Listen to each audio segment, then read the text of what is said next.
به نام خدا، با عرض سلام خدمت همه پیمانکارها و مدیران و متخصصین شرکت‌های پیمانکاری.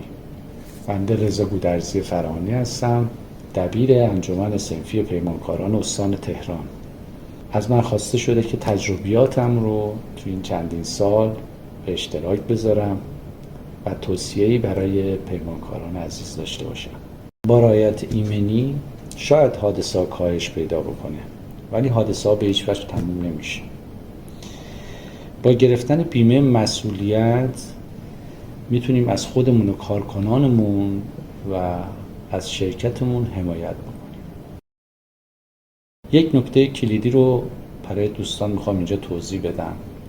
این تجربیات خودم بوده طی ادوار گذشته و مشکلاتی که پیمانکارها به وجود اومده براشون با من در میون گذاشتن و ما برای رفع این مشکل خیلی تلاش کردیم داخل انجمن. بیمه مسئولیت بینام هستش، ولی اگر ما به عنوان مدیران شرکت تعداد کارگران که اعلام میکنیم با تعداد لیست بیمه‌مون مغایرت داشته باشه و تعداد رو کمتر اعلام بکنیم، خدای نکرده اگر حادثه اتفاق بیفته مشخص بشه که لیست بیمه و لیست اعلامی شرکت به بیمه مسئولیت در سند بیمه مغایرت داره، بیمه قاعده نسبی رو در نظر میگیره و اعمال میکنه و به تناسب خسارت رو پرداخت میکنه که این شرکت ها گاهی تا 1/10 خسارتشون رو میتونن بگیرن.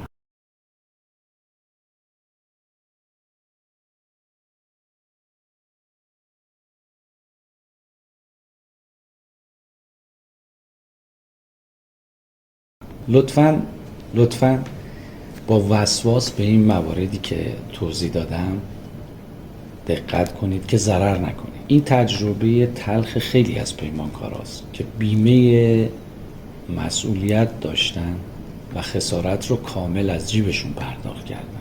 اون هم به این دلیل هستش که بیمه مسئولیتی که این دوستان داشتن کامل نبوده و کلوزهایی که باید پوشش میداده رو پوشش نداده. امیدوارم که تیم هامیتو در انتقال این موارد و این نکات مهم به پیمانکارا موفق باشه و آرزوی موفقیت براشون. سلام، من یکی از پرسنل پیمانکار برق شهرستان‌های اطراف تهرانم.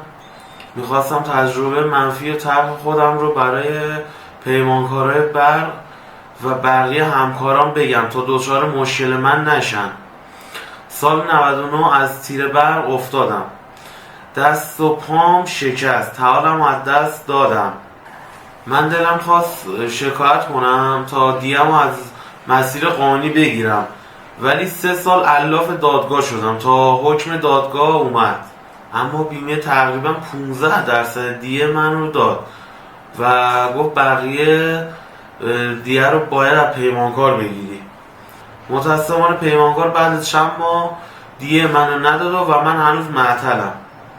اول فکر کردم مقصر نماینده بیمه است، ولی بعداً دیدم که پیمانکار تعداد کارگراشو بالای 100 نفر بوده، ولی گفته 5 نفر ثابت دارم، چند نفرم روزمزدی دارم.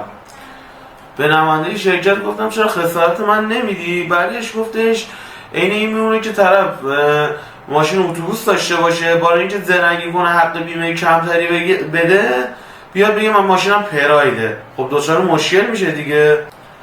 این آقا 15% نیروی خودش رو اعلام کرده، حق بیمه همون تعداد کم هم داده، حالا حتی اکثر 15% خسارت رو بهش میدن چون عمدن یا سهوا نگفته. مدرک مهر و امضا و پیشنهاد دستخطش رو نشونم داد که تهوات همین مشکل رو بهش گفتن و زیر گواهی شناخت شرایط نوشته بود. رعایت کردم و متوجه شدم تعداد کارگر رو درست میگن. آقای پیمانکار، یه بیمه کامل یعنی شرکت بیمه بهت پوشش‌ها رو کامل بده و تو هم تعداد کارکنات رو کامل بگی. آقای مدیر، الان هم خودتو دچار مشکل کردی هم منو. آقای مدیر لطفا خودتو جای من بذار یا جای بیمه بذار. تا امروز همه ضرر نکنیم. متشکرم.